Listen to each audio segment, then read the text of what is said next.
Hey everyone, Cameron Thumbguard here.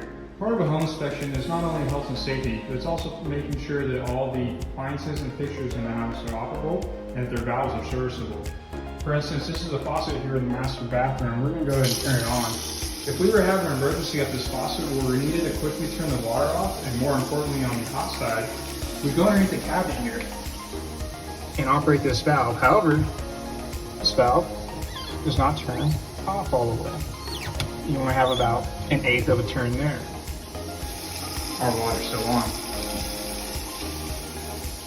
This will, in a case of emergency, this would not be good. You'd have to either go get a screwdriver, undo the valve handle from the stem, and then turn the stem by hand with pliers, possibly damaging the valve itself.